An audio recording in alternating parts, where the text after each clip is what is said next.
Republican presidential hopeful Rick Perry is speaking out against the Palestinian bid. He publicly criticized the Obama administration for how it's handled Israeli-Palestinian relations.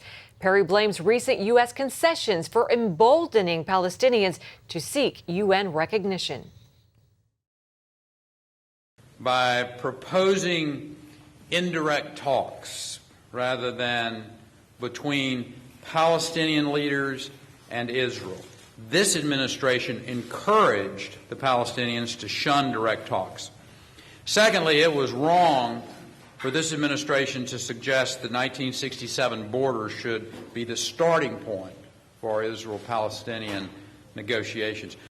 And Perry has pledged strong support for Israel and considers the nation a strong ally.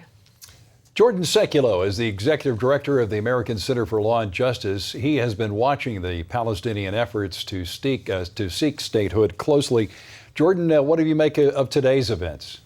Well, I mean, there's some good news that the Palestinians aren't so emboldened by President Obama's what I think is a failed Middle East policy that they could push ahead to try and get this vote, right away, immediately, which is what the first concern was. But the fact that they are even at this stage, Lee, is something unprecedented in history. The United States has never let this happen before, and it's because diplomatically we said, hey, UN, if you allow this to happen in countries, if you vote for it, we're cutting our funding. And you see a lot of different members of Congress, presidential candidates, all proposing those same ideas. What was one word missing from President Obama's speech today?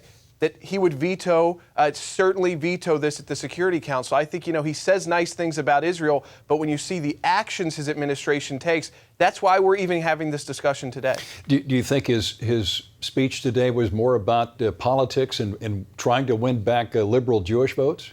Absolutely. He's trying to get some liberal journalists to write about how pro-Israel he is, and he said some nice things about Israel. But, we're used to presidents saying nice things about Israel. That's nothing new in America. What we're not used to is how anti-Israel this president is diplomatically. Yes, it's great that this vote isn't going to happen on Friday, but they're still submitting the letter. They're still pushing for this unilateral recognition of statehood, and the president is not making any kind of public, threats at all, or what will be the repercussions of this move. And that's why we're at this state. Of course, he's trying to shore up support politically of that election that happened in New York. But again, you don't take the president's words for it because he's never backed it up with action.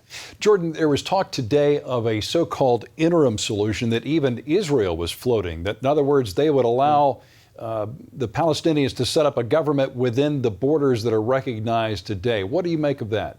This is always the interesting thing that doesn't get discussed much about Israel when it comes to the United Nations, which is full of just anti-Israel members. Israel consistently proposes ways for Palestinian statehood to happen immediately that Israel itself would recognize. The latest proposal, which came out of Deputy Foreign Minister Danny Ayalon, said, listen, why don't we recognize the existing borders in the West Bank and the Gaza Strip as the Palestinian state with the acknowledgement that we have issues to discuss, the right of return, the issue of Jerusalem, of course, and recognizing Israel as a Jewish state. But we'll recognize those now. What do the Palestinians say? Absolutely not. They've been giving the same answer since the 1940s, and that has been no, no, no, every time Israel has offered a solution. That's the message that needs to get out. If you're talking about who is really working for peace here, Israelis keep putting options on the table, and unless that option includes a way to destroy Israel demographically or through warfare, the Palestinians say no, and it's happened since the entire existence of the Jewish state of Israel. Jordan Sekulow, thanks for joining us from Washington. Thanks, Lee.